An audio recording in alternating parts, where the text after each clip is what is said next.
Hello, welcome to another Talking Reds, Knobhead Tuesday. Me, Kev Walsh and Andy Heaton. It's Tuesday the 24th of September and we've had quite a big overnight, haven't we, Andy?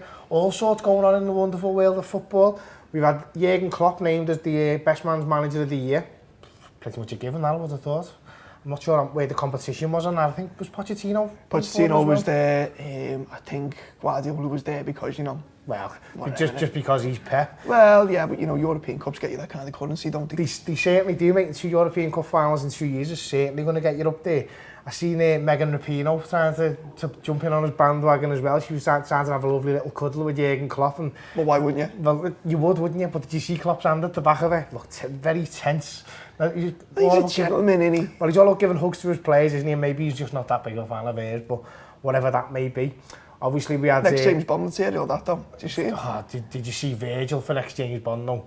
Oh my giddy hands. Maybe they could do it like what they've done with Spider-Man and split it into universes, where in one universe Virgil van Dijk's Bond, and in the other one you've got Jurgen Klopp. I'd watch both of them films. I'd go the pitches for a double header. Me and you double date on that, mate. I'm into it. Named in the players named in the team of the year from the Reds as well. We got the goalie in there, Alisson, I think, again. And Van Dijk. Pretty much given. Van Dijk at centre half there. To be honest, I think that's less of a surprise. I think it's great to get these personal plaudits for them. What I was a little bit surprised at was the amount of Real Madrid players in the team. Like, you got Marcelo in there, and listen, he's a great player. He's been a great player over the years. Ramos, Modric, and now Hazard. But since Alexander-Arnold had the most assists in Europe last year from a right back, he won the European Cup. I think these awards don't help themselves when they give it to players like that. I don't think. Do you know how they come to it? No, go on. Players vote for it. Oh, do you do, yeah? Yeah, so it shows once again the footballers know absolutely fuck all about football, basically. Do you know what it probably shows you? It's profile though, isn't it? Well, it's profile, and it probably shows you that a lot of footballers probably don't watch a great deal of football. You'd often hear it said when you do an interview like away from the game, that on a Sunday afternoon where we're watching 3 games in a day, if it's on Sky Sports, they're doing other things. Because I suppose it's the old adage, isn't it? You do something you love for work and you never work a day in your life. But if you're doing something all the time, it does become work. And a little bit like you with the Anfield draft, that mate. Well, I wouldn't go that far. But there's tactical voting as well. You've only got to look up. Ronaldo voted for Mane. Did he? Which is a bit weird. Well, yeah, he's always the great voting for Mane. But no, because he never voted for Virg, did he? Yeah. See. Yeah, tactical voting all over the shop, but and it's just another award ceremony. Nice to win it. Nice to know. It's only confirmed what we know already, that we've got the best goalie in Europe and the best centre half. And in 2 years' time, well, even next season, you can guarantee Trent and Rob will be a shoe-in. Up front, I mean, it's the usual suspects, isn't it? We didn't get in. Ronaldo got in, didn't he? And then Mbappe, and who's the other? I think it... Basically, Hazard? Yeah. Hazard. No, Hazard was put in midfield. Or was he? But anyway, none of our lads got in, which is a bit weird, but we are where we are. But if we win a Premier League title, I don't think we'll be overly worried about that. Other big news going on in the wonderful world of Liverpool at the moment. It's all getting a little bit... what would you call it? Arduous in the kit battle, isn't it, mate? New Balance have thrown the toys out the pram. Liverpool have signed a deal with Nike, or are very close to signing a deal with Nike. There's apparently a clause in our New Balance deal which says that they're allowed to match any offer from a rival. Liverpool believe that they haven't activated that for whatever reason. And it's all just a little bit strange, isn't it? You'd think stuff like this was very black and white. It's either you're in or you're not. But £70 million from Nike to make our new kit next year, and New Balance have now matched that. Where do you think it'll land up? Well, I don't know. I just hope New Balance don't try and prorogate the kit deal process. We have to get that in there, well, there you go. No, it's interesting, isn't it? I mean, just reading James Pearce's piece in The Athletic this morning. I mean, this has been bubbling under. There's been rumours for a couple of months now about Nike and one thing and the other, and it's nice to be in demand. I think what we found is, and even going back to when Hicks and Gillette had the club taken off them, it's far more these legal matters are far more complex and in depth than what the headline figures are, so to speak, or what made you can't just squeeze them down into a couple of lines. I mean, Liverpool will argue about distribution networks. We know there's been problems getting kits, even in the official club stores, which is a bit mad. Also the profile of Nike as a company. New Balance will quite rightly argue their side, as is their want, about, well, we believe this clause is if we match the bid, we get an automatic extension. What I would say is that it's got this far, just my opinion, I think it'd be difficult to work with New Balance if the relationship's been soured. I mean, I remember when Adidas accused Liverpool, funny enough, there's a parallel here of it using themselves to get a better deal with Warrior at the time.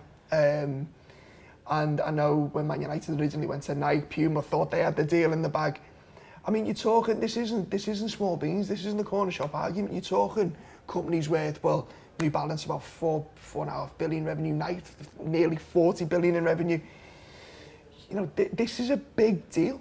This is a massive deal. This isn't just fellas arguing over a point of principle, and we'll see how it plays out in the court. But I find it difficult to see, given that New Balance have literally listed a claim against Liverpool in the High Court, how they continue working with them. In my opinion, it'll just be a case of maybe it's either New Balance they find the Liverpool side, or they find the New Balance's favour, and there's a settlement agreement come to. Yeah, but I think, as you say, it will be difficult for them to work with, but I think it shows how quickly football moves now and how quickly deals like this move, because I think probably going back 6 months, 12 months, there was a lot of talk that Nike were interested in Liverpool, and then all the rumours were, no, that's not going to happen, we're nowhere near it. And I think a lot of talk around the amount that it was going to go for, that Liverpool probably wanted the biggest kit deal in Premier League history, and rightly so. We're European champions, we're looking to do a League and European Cup double this year. I don't think you can really raise your profile as a clothing brand more than getting Liverpool. But I think it's interesting how we've gone from 45 million with New Balance now, and we were looking for maybe 100 million or whatever it was.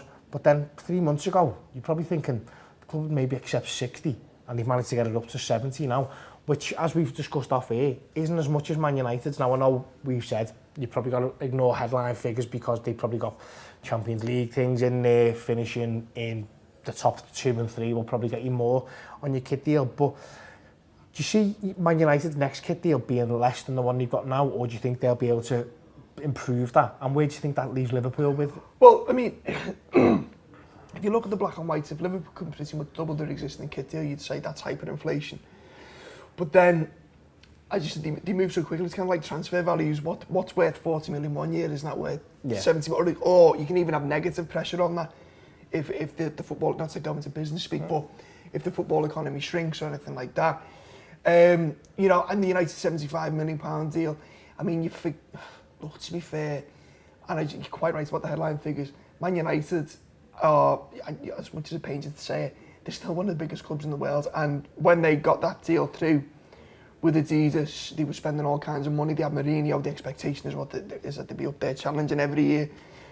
Liverpool is certainly on an upward trend. What I'd say to you another way, if I would have said to you 4 years ago, we're going to get a kit deal that matches Man United, you go, all right, yeah. Sounds fair enough. And the Adidas deal with Man United's only 18 months into, it's only the second season, isn't it? I'm right in thinking. So, yeah, they've done all right. I mean, look, we don't know if these figures are absolutely 100%. I'm sure if and when a deal is announced with whoever, it'll be paraded as the biggest kit deal in Premier League history. Who knows? But, I mean, look, as I said before, I'd have Gans game making our kits as long as they give us the most money. Well, because all our money should be on the pitch. Well, and that's exactly what we need it to be, isn't it? I think, listen, there's a lot of talk over Nike kits are very plain, and listen, we had odd socks a couple of years ago, didn't we? We had literally different coloured socks on the kits when we had Warrior. So what are you on about? what were they on about? It's a very valid point. And as you say, as long as everything's going swimmingly on the pitch, I don't think anyone's overly bothered. But it was just interesting, the fact that the club have obviously gone out there and probably struggled a little bit. And in the past, I think we'd have maybe, I'm not saying we would have panicked and accepted its first bid, but it's good to see that now probably Billy Hogan is probably going to get the credit for this, and well done to him. He's stuck to his guns, and now he's not only just got us an improved deal on what we were expecting, he's now got two of the world's biggest companies fighting over getting Liverpool. And I think going forward, that's only going to be a good thing for the club, because the next time a kick deal comes around, if Nike do get us, they're not going to be willing to let us go easily. So they'll have it all tied up. So the next time it comes around, you're probably going to find it's just a nice, easy transition from one deal to the next. It's massive. Sorry, excuse me. I think Liverpool are in a position now where it's a massive portfolio ad for a brand. It's not just a financial equation where you go, oh, right, well, we think we can pay £10 million for this kit deal, or £2 million in Everton's case, and make £3 million and it's a financial equation. So we make £500,000. You look at what Nike have done, whether you like the kits or not, but look what they've done with PSG and with Barcelona, like the top tier clubs where they get their own design, bespoke kits, all that kind of stuff. Be bouncing around in LFC Vapor Max. In fact, there's an aside, you know, Jurgen's got an individual deal with New Balance. Has he, yeah? Yeah, interesting that, isn't it? Well, he always wears the New Balance Sainees, doesn't he? No, he's got his own deal with New Balance. See, I wonder how that'll play then, because Guess who he had before New Balance? Warrior. Nike. Did he, yeah? He did. Yeah, one of his first endorsement deals was with Nike. There you go. See, well, the stuff like that makes it all interesting, doesn't it? Because you're not going to see, Nike are not going to be happy if he's bouncing around in a Nike Liverpool kit and New Balance Sainee. So you wonder if there's any sort of problem with that. But that's all by the by. A little bit of other news. We were just talking off camera, weren't we? The latest odds in the sack race are in. Oh, I can't believe it. you won't believe who's favourite to go. Our old mate Marco Silva at Everton. What did you say the odds were a tumble to? Well, I mean, look, it's just one of these spam emails you get from various betting companies. But yeah, he's come in. He's now 6-4 to get the first manager to get the boot with Solskjaer second favourite. So, hi ho Silva. Hi ho Silva, and possibly away. Right, so that's enough from us for today anyway. There's a lovely preview on this as well of our trip to MK Dons. Hopefully we see a lot of the kids down there, but also probably a lot of the first team squad who haven't had any minutes, but that's coming up on here. Loads of other stuff out today. So if you download the app, you get 300 free tokens for some of the paid shows if you're not yet a £10 subscriber. Once you've had a little look, I'm pretty sure you'll get there. But as it is, from me and Andy today, up the Reds, and we'll see you later.